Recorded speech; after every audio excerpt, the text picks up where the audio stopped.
that I have hid my magic. I have hid the energy work. I have done Reiki for how long? Some of us have been doing it for a long time and doing crystal work and tarot and things like that for a long time, but we've done it in a closet. Welcome to Transformative Tea Talk with Soul Aligned Living. We provide education, resources, and tips on holistic health, mindset, yoga, Qigong, and Ayurveda. So, Michelle, it was interesting. Me and your mom were talking while you stepped away for a minute about how she was feeling like her chakras were blocked or a little clogged the past couple of days too, with the things she's got going on.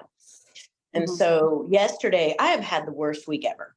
It's not the worst week ever. It was just a very overwhelming week, and did all my things. I went to therapy. I talked to people. I did some journaling, some meditation. And I finally said, Michelle, do you have time and we can do a Reiki session and unblock all of my chakras last night? And we did that. And I feel amazing. I got all the things out of the way, set my intention, cleansed my room, put on some chakra healing music. Oh, the sound bowls were amazing. And I just let all the junk go. And I feel amazing. So thank you. You're welcome. And I did a yoga nidra last night before bed. I did a 30-minute yoga nidra. So I don't remember most of it. So I fell asleep at some point, but that's okay. That's the whole point. Yeah. I'm going to have to add that in. Yeah. I think I'm going to start possibly doing a yoga nidra here, maybe not next month, maybe in June. When things settle a little, I'll start doing some yoga nidra sessions probably, but we'll let things settle here first. Yes. Yeah. I think we all have a lot of changes going on in life right now. Yeah. So what I do is I breathe in and out of each chakra as I, just when you make that a practice, you can almost feel when you get to one that's not quite open. It's not an opening. So it doesn't matter where you start. I usually start with my crown, but I know a lot of people start with their root chakra. But I also have the energy going out of my hands and my feet. But I just inhale as if I'm breathing through that chakra or that energy point. And I do a couple of breaths there, and then I move to the next one and the next one. And this morning, what I was doing, because sometimes our thoughts come in when we're meditating, and that's okay. I never think of meditation as don't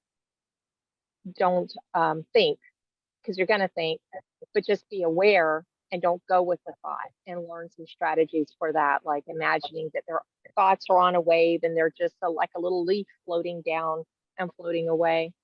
But this morning, I felt like I needed to kind of raise up a little bit. And so I did a practice where I just did, my goal was 10 mindful breaths.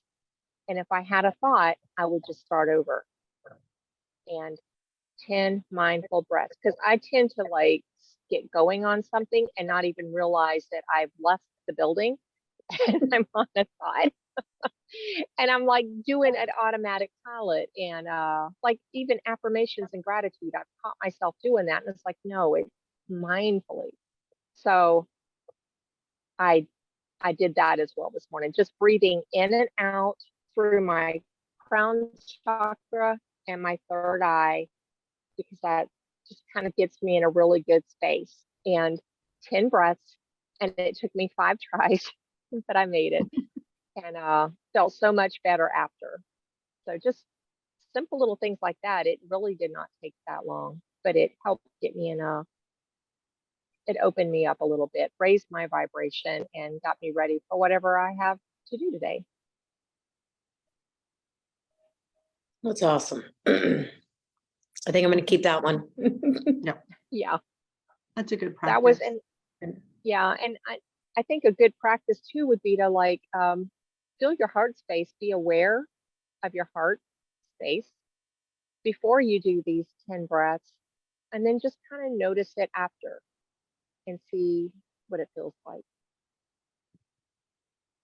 There is a connection there, and it'll feel different for everyone. And if you're just new to practicing things like this, it might not be anything, but just go there and have an awareness of how your heart's feeling before and after.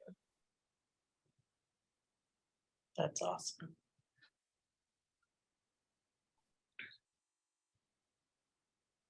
Well, I guess since we're talking about chakras this morning, it's the morning for chakra talk today, which is okay. I love that we just kind of lead into whatever is appropriate at the time and don't really plan for it. But so we're on the topic of chakras and Reiki. Like I hear a lot of people, and I say it too, I'll say there's a blockage, like I have a blockage in this area or something like that. And I don't like the word blockage, even though I use it. I prefer, it's sluggish. We're sluggish. Our energy is sluggish in that area. It's not necessarily a blockage because it's all a continuous, it's like our blood flow. We don't have a blockage. It might get a little tight and sluggish in some areas, but there's not necessarily a blockage in our chakras. They're just sluggish. They're not working. They're not vibrating the way they should be. So by doing Reiki and doing meditation and earthing and grounding, we can, kind of get those sluggish areas moving again. Shannon looked like she wanted to say something.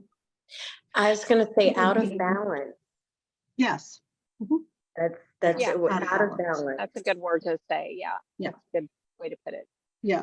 So as the energy is going from one area of our body to the other, from one chakra to the other, what's happening is it's getting sluggish as it's going from one to the other. So one is free flowing and one other one is sluggish. So it's kind of like a dam going down the river, and you get to an area, the water doesn't stop.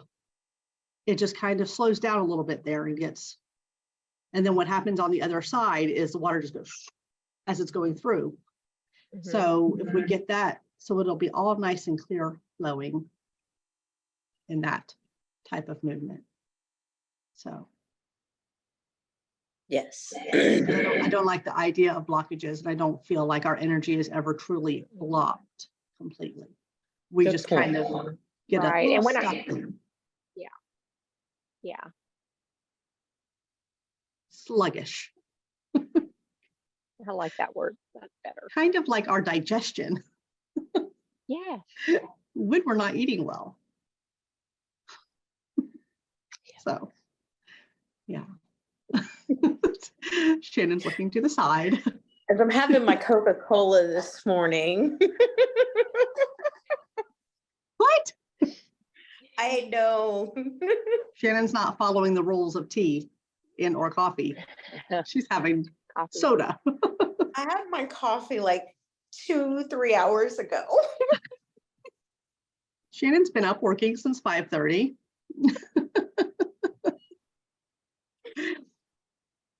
I did get up and work this morning, but it was here at the house. I didn't have to go to the office. So that's a good thing.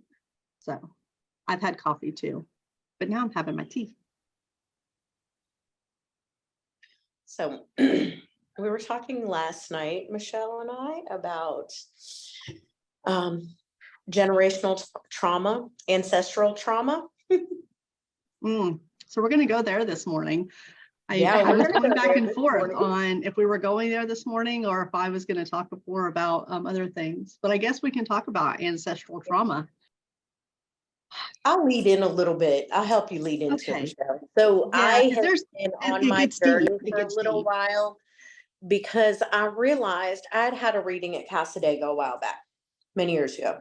And it's funny because she told me that same story that you and I discussed last night. There's been studies that proven fact, a mouse pregnant has trauma, painful stimuli throughout the pregnancy associated with smell. But then after 4, 5, 6 generations of offspring, they can be subjected to that smell and still react as if they have been traumatized. So there's like proof that this trauma goes through our lives, and we pass it on to our children, whether they've had never experienced that or not. So that's part of why I started my journey, is so that I could heal myself, because I know that there have been a lot of women in my family who experienced a lot of trauma, and I have not experienced their traumas, but I realized that I had to heal myself and learn to cope well in life so that I could help them heal. But then Michelle's talking to me about how it goes way deeper. And I'm going to let you take this, because I'm going to pause myself for a minute, or mute me if you can. Okay, cool. Okay, I'm back. Okay. So, so there have been studies done on mice and other small creatures, and not that I'm a big fan of animal testing, but it does serve its purpose. But there has been studies done on mitochondrial memory, and even before pregnancy for mice and other rodents and things like that, where they're exposed to certain things and then never exposed again. And then mice 5-6 generations down the road still show an aversion to whatever the trigger was. And so in humans, it's the same thing. We may have 5 generations deep where there has been some type of trauma and we are still feeling it multiple generations later. And this is what us in the woo-woo world call the witch wound. And so we're going to talk about the witch wound today, I guess. And I guess today's the day. So we're going to talk a little bit about the witch wound and try. I'm not going to say I'm not going to try to go too deep, because I might. Let's go deep. Let's go deep. So I think the word witch has a negative connotation. Let's just start there.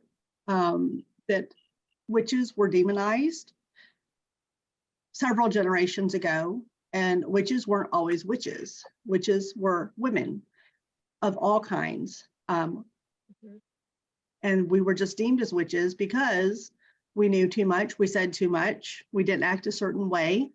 And the witch hunts were a result of women not falling in line, not doing what they were supposed to.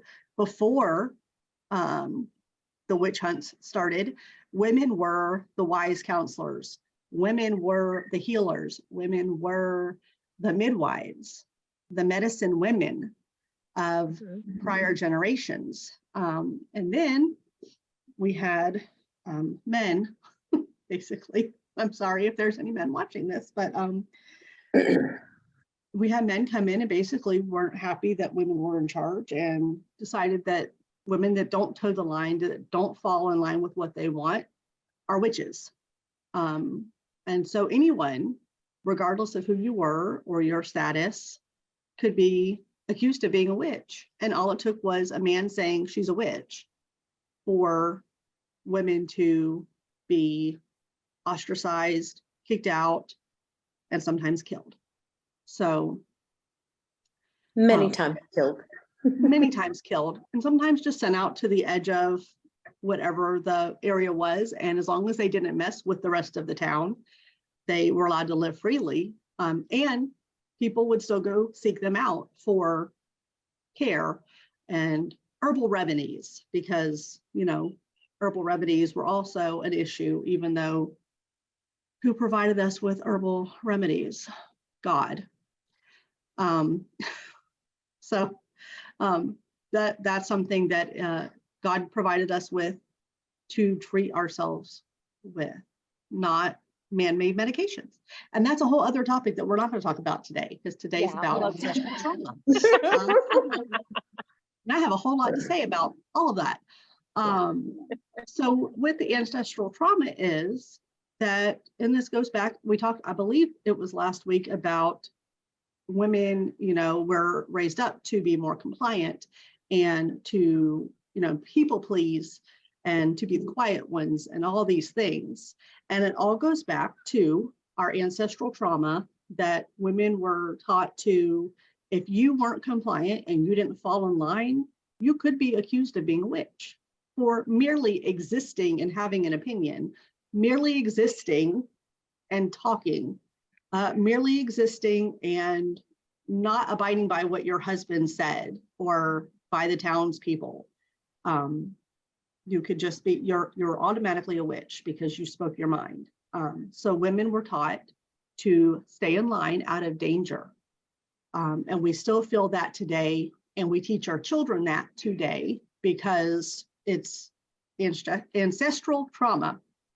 And we'll continue it until we release that. And that's one of the things that we're working towards, is trying to release that trauma and teach our children that they do have these gifts from God, and that we should not be quiet anymore, and that we should embrace our magic and our spiritual gifts. And one of the things that I have noticed, I definitely do, because I was raised in a Christian household and was taught all of these things, that I have hid my magic. I have hid the energy work. I have done Reiki for how long? 13 years? Who knows that I do Reiki that knows me? How many people know that I do Reiki? Not a whole lot of people, because there's that fear of, well, what are they going to say? What are they going to do? And even though today in our modern society, it's a lot more mainstream, and some of us have been doing it for a long time and doing crystal work and tarot and things like that for a long time, but we've done it in a closet. We've done it away from the public eye because it's fear. There's this fear of judgment, and especially fear of judgment from other feminine beings, because we don't want to be ostracized. We don't want that label placed upon us, even though I will say all day long, I'm a witch. I'm a Christian witch. I believe in God. I believe God gave us these gifts. And I believe that organized religion has stripped us of this. But if you go and you actually read the Bible and not what somebody up at the pulpit is telling you, and you will see all of the gifts mentioned in the Bible, all of the energy work in the Bible, all of the crystals and stones, healing stones used in the Bible, people talking with spirits in the Bible. If you're a Christian and you're reading the Bible and you're seeing all that and you're reading it and you believe all that in the Bible, why don't you believe it today? What has changed from then to now that all of a sudden we don't ever have these spiritual gifts anymore? Mm-hmm. Yep. So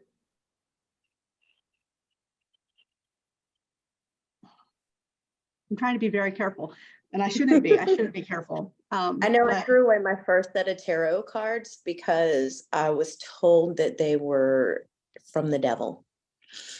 Now I have my tarot cards and I consult them frequently. Mm-hmm. Occasionally read for other people, but usually it's for myself.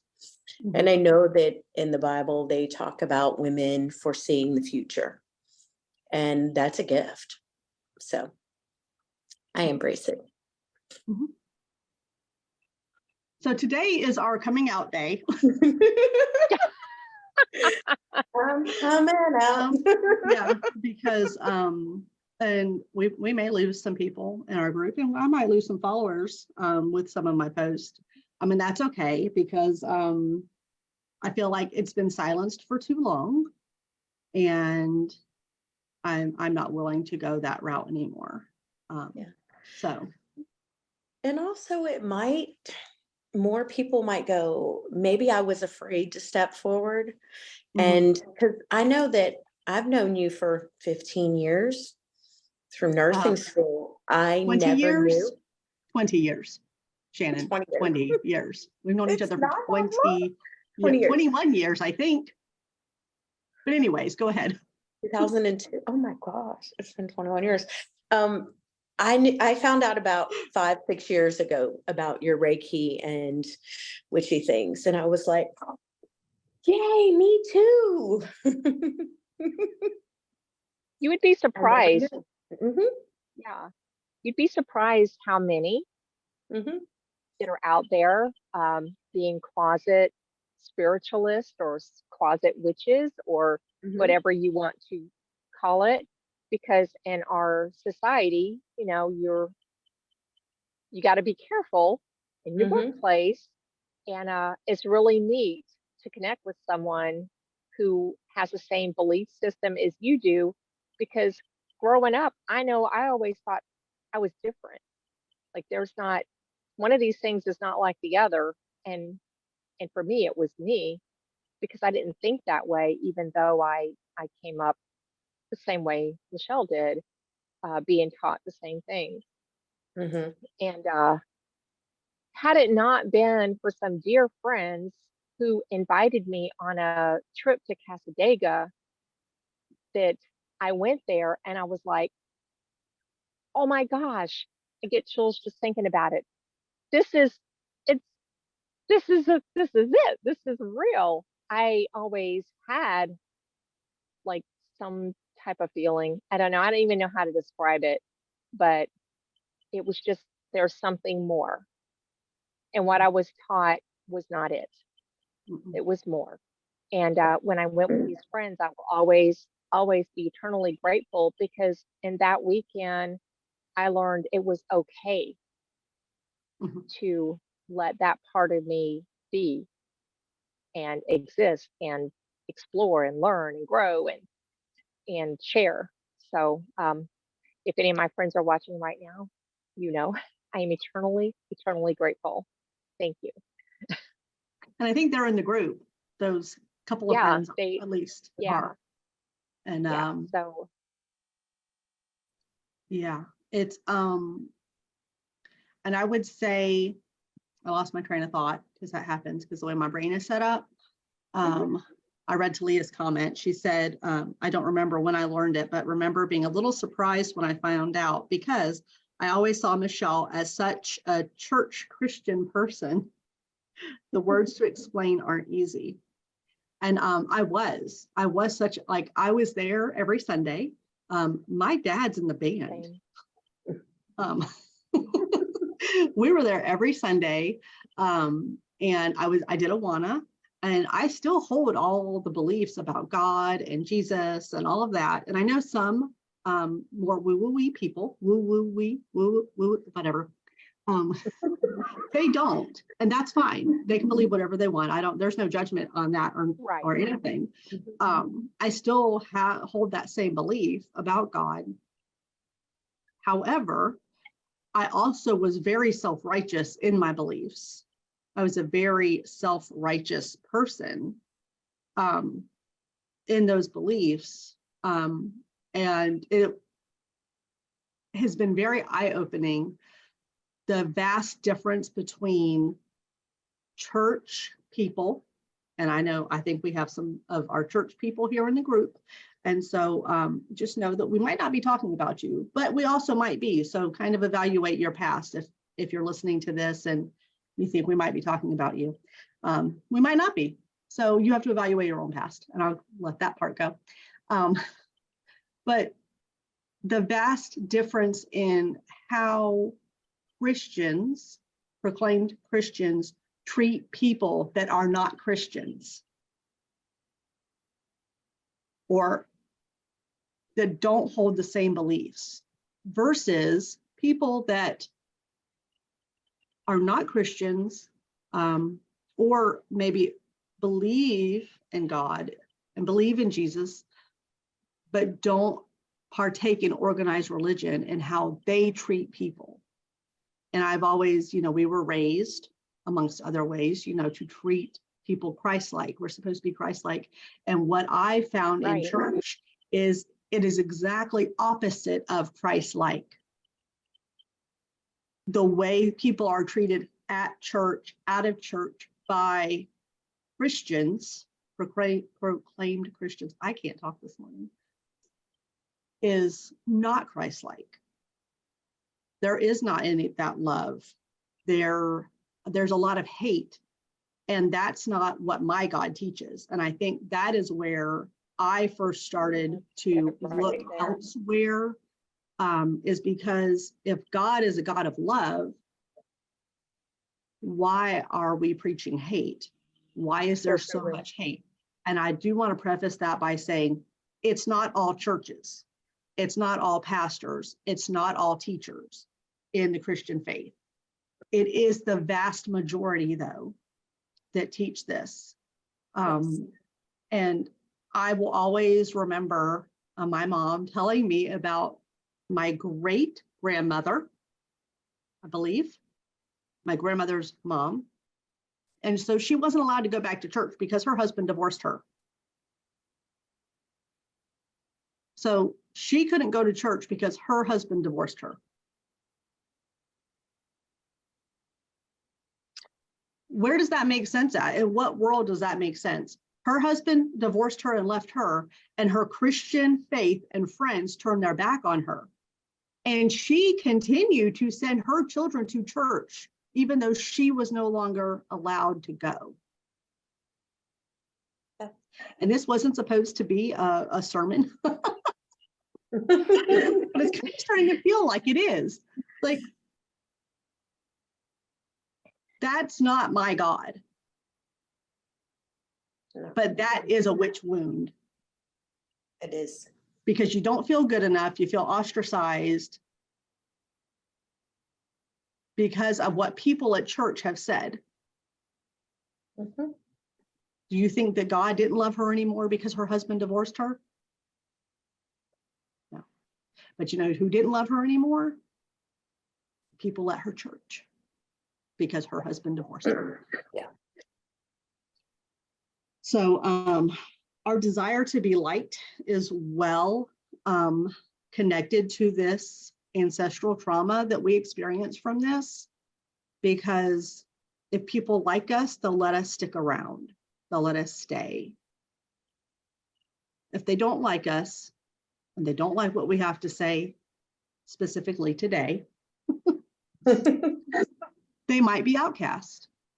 They might be sent off to live at the edge of the woods. Yeah. If people, speak up about abortion and the right for a woman to save her own life, she might be ostracized. She might have a friend of 20 plus years block her and unfriend her on Facebook, because I feel like a woman should have the right to decide what happens with her own body to save her own life. Yeah. And even though I've never had an abortion, I know a lot of women that have.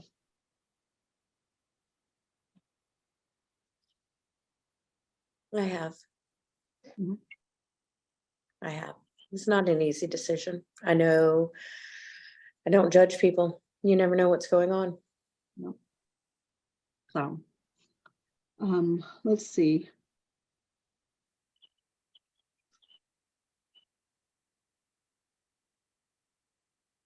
I think that might be all I have to say about that today. I was gonna say, I think that definitely I'm glad we're bringing light to this, but also I'm seeing a lot of women, and maybe they're just gravitating towards me in my life, but my granddaughter, I'm just gonna say Stella. This little girl is gifted, and her mother encourages those gifts. She speaks to the spirits, and she communicates with them often. And she knows, and her mom is completely okay with that. And we don't hide it. We're like, yep, Stella's talking to Pop, or Stella's talking to somebody else. And yep, that's where they are. So I'm glad that it's starting to change. It is. Yeah. People are And less and less afraid to be who they truly are. Michaela, I mean, Michaela has seen spirits. I remember her being 3 years old and telling me that she misses my grandfather that she never met. She never met him. Mhm. But at 3 years old, she would get this overwhelming, like she would just be playing. And then all of a sudden, like this deep, solemn look would come over her little 3-year-old face. And she'd say, I miss your grandfather. You know, he died in 2007. She wasn't born until 2012. He was gone for 5 years. How does she know my grandfather? How does she miss my grandfather? And then all along, she has been able to see and hear spirits. And she thought that that was what everybody could do, you know. And I was jealous because once upon a time, maybe I did, but my magic was stolen from me because I was raised in a place that wasn't allowed and that wasn't nourished. And that's one of the things that I have vowed to do, is to make sure that she is able to keep her magic. And she, someone is knocking on my door. Hold on one second. Well, I'm looking at the time. It's 10 after 9. I am probably going to have to get off in the next few minutes as well. But yeah, it's definitely time to get back to our magic and embrace our It gifts is.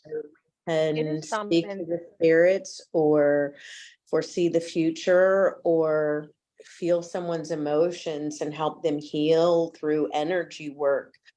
We got to get back to having our gifts. Agreed. Like I was taught that if any voices that you hear is a devil, so don't listen.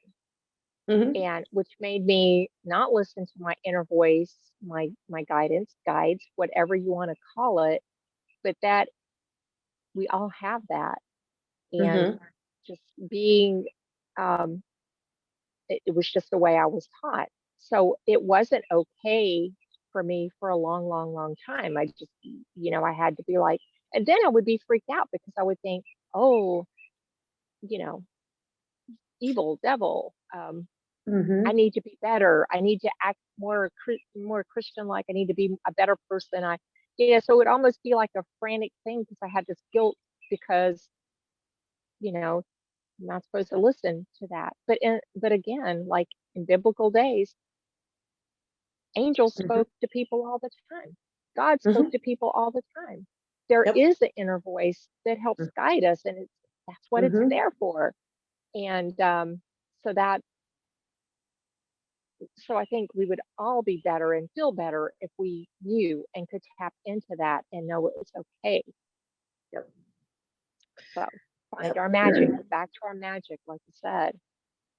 Turn off some of the outside chaos and focus on what our inner gifts are. Yeah, Yep. it's as easy as mindful breathing, 10 mindful breaths, 3 mindful breaths. You don't even have to start with 10, but it Mhm. really helps center you. It shuts out the world for a moment and gets you in a state of peace and calm. And in those places, you have clarity and you can receive. Yeah. Yes. We 100% were agree. talking about, we were talking about getting back to our magic. We need to get back Oh, to yeah. our magic. Mhm. So yes. So, and that's, right now I'm kind of on pause. And one of my coaches gave me permission to give myself permission to be on pause. And I think I talked a little bit about that on one of our previous calls. That, with everything going on right now, I've got a lot going on. And between work and this and packing up and moving and traveling, and I was questioning, how do I run a business whenever I am so busy and I don't have time to do all of the things? And I was given permission to pause. But you don't have to quit. You can just pause. So like right now, I'm on pause. I gave myself permission to pause. And so I'm not doing anything new. I've actually taken off my scheduling console. If anybody goes there, you can't enroll as a new client right now because I wanted to give myself that ability to pause and take care of things I needed to do and put myself first. And also be able to focus on myself and working on my own magic in that time with my classes and everything else, and not be so overwhelmed that I can't focus on myself. And we did talk a little bit about that, and we got to get off here in like 1 minute. But we did talk about self-hate also. You know, we talk a lot about self-love. And so going into talking about the witch wound and ancestral trauma, one of those things that comes into that is also self-hate, where we talk so poorly about ourselves and we say things about ourselves that we would never, ever, ever say about another human being. And I am so guilty of this. Even right now, like looking at myself in the camera, I try not to look at myself because I can name all the things that I don't like right now. And I won't, because then you all will be looking at the things I don't like and y'all probably don't see them. But I would never look at my mom or look at Shannon and start listing all the things about them because I don't see anything wrong with them. I think they're both beautiful. So I see how red tell my me face is, and I'm trying to say we're not. No, Shannon, we're not. No, we're not. Nope. Stop Talk it. to yourself like you would talk to your best friend. Yes. Just be aware of your self-talk. Yes. So, and that brings me to, and something I shared with Shannon yesterday was we teach people how to love us by how we love ourselves. So if we are talking to ourselves in a negative way and we are talking to ourselves with self-hate, we are teaching other people that it's okay to treat us that way too. So whether that is a romantic relationship, a friendship, work, clients, anybody, the way you treat yourself is teaching others how to treat you. So it is. that's kind of what I wanted to end on.